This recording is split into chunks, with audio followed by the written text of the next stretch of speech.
इस वीडियो में हम देखेंगे कि हम जो अमीनो एसिड्स है उसका स्ट्रक्चर किस तरह से सीरीज वाइज पूरा याद कर सकते हैं।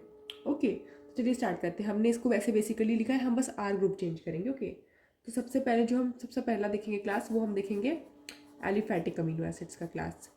ओके, एलिफैटिक अमीनो एसिड्स का क्लास। तो देखिए क्या होगा। सबसे पहले हम ये बेसिक स्ट्रक्चर बनाएंगे। ओके, COH है, H है, NH2 है। बस हम ना ये आर ग्रुप को चेंज करेंगे। अगर देखिए हमारा ये आर ग्रुप H होता है तो ये हमारा अमीनो एसिड ग्लाइसिन कहलाता है। ग्लाइसिन देखिए ऐसा है ना जो एक आयरल है, बाकी सब कायरल होते हैं, बस ये एक आयरल है। क्यों? क्योंकि 2 हाइड्रोजन है ऑब्वियसली, ये हमारा ग्लाइसिन है। अब इस H की जगह, मतलब इस R की जगह अगर यहाँ मिथाइल ग्रुप हमारे पास आ जाए तो उसे हम एलेनिन कहेंगे। तो देखिए इसे बस आपको सीरीज में याद करना है, HNH2। ये H था तो ग्लाइसिन है, ये हमारा मिथाइल है तो एलेनिन है। ठीक है, फिर ऐसे ये COH ऐसे लिखेंगे, H लिखेंगे, NH2 लिखेंगे। ठीक है, अब अगर देखिए इस मिथाइल की जगह हमारा आइसोप्रोपाइल ग्रुप हो, ठीक है, तब CH, इधर एक CH3, एक CH3, तो ये हमारा हो जाएगा वैलिन। ओके, ये हमारे एलिफेटिक अमीनो एसिड्स है। फिर से हम COH लिखेंगे, ये H, देखिए ये ग्रुप नहीं चेंज कर रहे, बस R हम यहाँ मॉडिफाई कर रहे हैं। ये हमारा NH2 है। अब देखिए ये वैलिन था पहले, वैलिन में ये था। अब अगर हम सोचिए कि CH2 वाले को यहाँ पे ऐड कर देते हैं ना, मतलब इस वैलिन में यहाँ CH2 ऐड करेंगे तो हमारा ल्यूसीन हो जाएगा। देखिए बस CH2 यहाँ ऐड करना है, ये डिफरेंस है। CH, CH3, CH3, तो ये हमारा ल्यूसीन हो गया।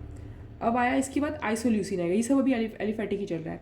आइसोल्यूसिन में क्या होगा ना, बस देखिए यहाँ पे अगर CH2 था तो ल्यूसीन हो गया, यहाँ पे अगर CH2 डाल देंगे तो आइसोल्यूसिन हो जाएगा। आप देखिए बाकी सब चीज़ तो सेम ही लिखना है, HNH2। वैलिन में मतलब नीचे यहाँ पे CH2 हो जाएगा, CH ऐसे लिख दिया। ठीक है, ऐसे CH3 लिखा, यहाँ हमारा CH2, CH3, तो ये हमारा आइसोल्यूसिन है। अब देखिए एक बात आपको ध्यान में रखना है कि सारे अमीनो एसिड्स हमारे अल्फा अमीनो एसिड्स होते हैं। ठीक है, एक्सेप्ट प्रोलीन। ठीक है, प्रोलीन का स्ट्रक्चर होगा वो इमीनो होता है, अल्फा इमीनो होता है। ठीक है, हम प्रोलीन का स्ट्रक्चर इसमें देख सकते हैं। ओके, प्रोलीन देखिए ऐसे होता है,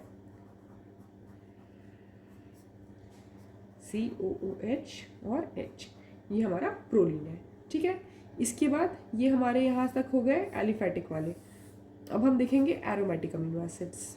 okay, obviously aromatic amino acids अगर आपको कोई बोले तो आप समझ जाएंगे कि एरोमेटिक ग्रुप होगा। तो इसको भी आप देखिए सीरीज वाइज याद करें। ठीक है, इसका 3 होता है, phenyl alanine, tyrosine, tryptophan. Okay, अब देखिए इसको भी ऐसे, पहले तो ये बेसिक तो इतना ही लिखेंगे, चेन में चेंज करेंगे। COH लिखा, H, NH2। देखिए CH2 ग्रुप यहाँ तक सब में कॉमन होगा, ये CH2 ग्रुप भी कॉमन है।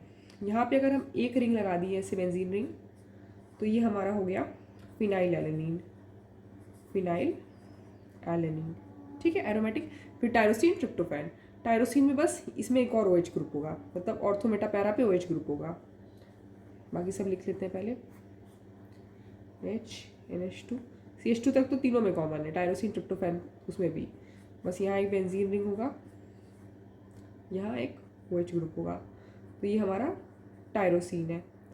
अब आएगा ट्रिप्टोफैन। आपको ये ट्रिप्टोफैन भी ध्यान रखना है, ये भी एरोमेटिक है और इसमें सोचिए इंडोल ग्रुप होता है। ये एंट्रेंसेस पॉइंट ऑफ व्यू से भी इंपॉर्टेंट है। CH2 तक तो तीनों में कॉमन है। ठीक है, बस यहाँ एक इंडोल ग्रुप होता है।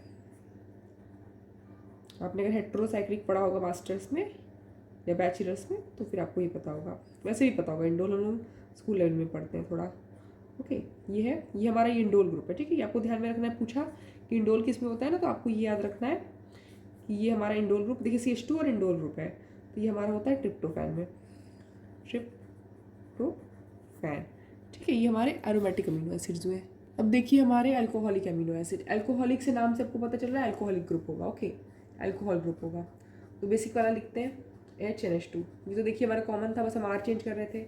यहाँ अगर हम CH2OH लिखे ना तो ये हमारा सीरीन हो गया। अब आपको ध्यान में रखना है सीरीन बहुत इंपॉर्टेंट है, क्योंकि जैसे कार्बोहाइड्रेट में हम ग्लिसरॉल्डिहाइड के बेसिस पे नॉमेनक्लेचर करते हैं, यहाँ पे जो हम करते हैं ना, मतलब नॉमेनक्लेचर नहीं सॉरी, DL कॉन्फ़िगरेशन देते हैं, ये हम सीरीन के बेसिस पे देते हैं। ओके, इसलिए सीरीन हमारा बहुत इंपॉर्टेंट होता है। अगर सीरीन में NH2 राइट साइड में होता है तो उसको डी सीरीन कहते हैं, और सीरीन में NH2 लेफ्ट साइड में होता है तो उसे एल सीरीन कहते हैं, ठीक है। ये बहुत इंपॉर्टेंट है, यहाँ पे सीरीन एक रेफरेंस यूनिट होता है, ओके। ये सीरीन हो गया। अब देखिए हम तो यहाँ पे स्ट्रक्चर नाम याद कर रहे हैं, COH में। अल्कोहलिक में एक और होता है, सीरीन के साथ थ्रियोनिन होता है। थ्रियोनिन में क्या होगा, देखिए सीरीन में ये था, एक H की जगह CH3 ग्रुप लग गया ना, मतलब एक H हट के CH3 ग्रुप लग गया तो वो हमारा थ्रियोनिन हो जाता है, देखिए, ठीक है। ये हमारा थ्रियोनिन है, ओके। जैसे हमने बताया था कि सीरीन हमारा रेफरेंस यूनिट है, इसलिए बहुत इंपॉर्टेंट है, ठीक है। इसमें क्या होता है, अगर राइट में होता है तो डी सीरीन होता है, लेफ्ट में मतलब राइट में NH2 हो तो डी सीरीन होता है, ठीक है। और वैसे आपको पता है कि डी कार्बोहाइड्रेट में डी वाला जो होता है ना वो ज़्यादा नेचर में मिलता है, पर यहाँ पे ना इसमें अमीनो एसिड्स में एल वाला ज़्यादा मिलता है, ओके। तो ये हमारा क्या हुआ था, एल्कोहलिक अमीनो एसिड्स हो गया। अब इसके बाद हो गया सल्फर कंटेनिंग अमीनो एसिड्स।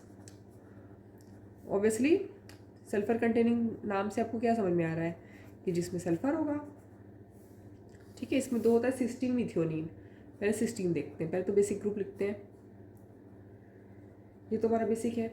अगर यहाँ पे CH2SH है तो ये हमारा सिस्टीन है, CYSTEINE, ठीक है। ये थोड़ा सा सीरीन के तरह ही है, यहाँ पे O है, यहाँ पे S है, ठीक है। कंपैरेटिवली आप याद करेंगे तब याद होगा।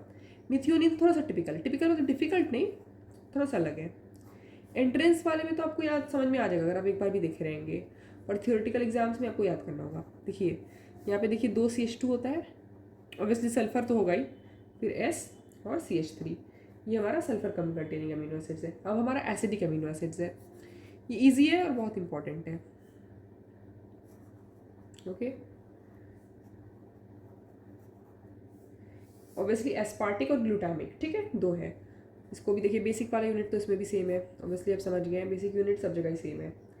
NH2 यहाँ पे है, अगर एक CH2 है और एक COH है तो ये हमारा एस्पार्टिक एसिड है, एस्पार्टिक एसिड, ओके। और अगर एक और CH2, बस हम यहाँ पे एक CH2 बढ़ा देंगे तो ग्लूटामिक एसिड हो जाएगा, ठीक है। CH2 कर दिए और COH कर दिए तो ये हमारा ग्लूटामिक एसिड है, ओके। इसके बाद देखिए एक और इम्पॉर्टेंट जिसमें हम लोग को डाउट हो जाता है ऑलमोस्ट, वो हमारा बेसिक अमीनो एसिड्स है। चलिए उसको देखते हैं, बेसिक अमीनो एसिड्स। डाउट क्या हो जाएगा, थोड़ा सा टिपिकल होता है ना, तो इस पे आ जाता है क्वेश्चन, ओके। पहला ये कॉमन वाला लिखिए, COH H NH2। अब देखिए CH2 होगा यहाँ पे 4 ठो, CH2 यहाँ पे 4 है, ओके। ये सिस्टीन था, इसका हमने नाम नहीं लिखा, मिथियोनिन, ओके। यहाँ पे देखिए CH2 जब इसमें 4 है और एक NH2 है। अच्छा एक और बात आपको ध्यान में रखना है कि एसिडिक मतलब क्या है, ऑब्वियसली एसिड की तरह है तो COH ग्रुप ज़्यादा होता है एसिडिक में, COH ग्रुप ज़्यादा है NH2 के कंपैरिजन में, और बेसिक में उल्टा NH2 ग्रुप ज़्यादा होगा COH के कंपैरिजन में, ओके। ये हमारा लाइसिन है, इसको भी आप सीरीज याद रखिए, लाइसिन, आर्जिनिन, हिस्टिडीन।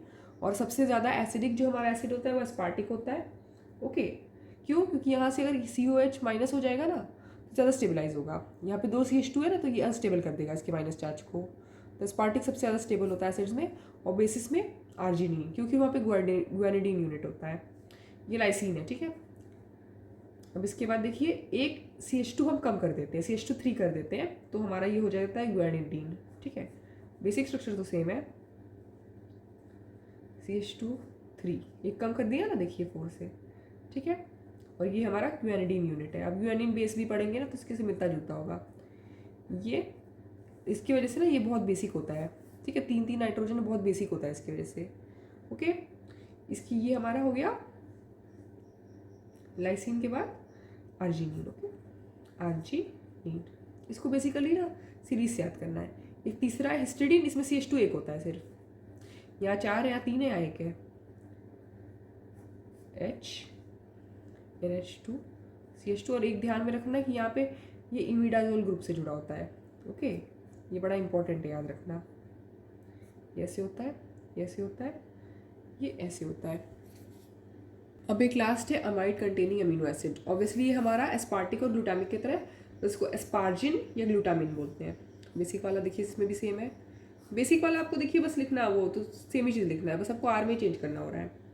एक CH2 है, एस्पार्टिक में भी ऐसे ही होता था, यहाँ बस CONH2 है, जैसे अमाइड कंटेनिंग, अमाइड है ऑब्वियसली, अमाइड ग्रुप है ना, तो ये हमारा एस्पार्जिन है,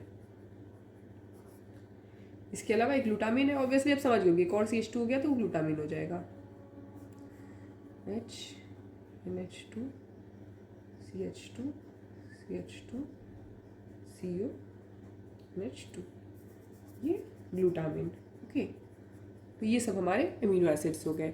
ये एंट्रेंस के पॉइंट ऑफ व्यू से भी इंपॉर्टेंट है क्योंकि स्ट्रक्चर्स उसमें भी आते हैं। आपको theory exam BSc MSc even class 11 12 में भी जो बायोमोलिक्यूल्स है उसमें भी ये बहुत इंपॉर्टेंट है। और एंट्रेंस में तो ऑब्वियसली सारे एंट्रेंसेस में है। Thank you.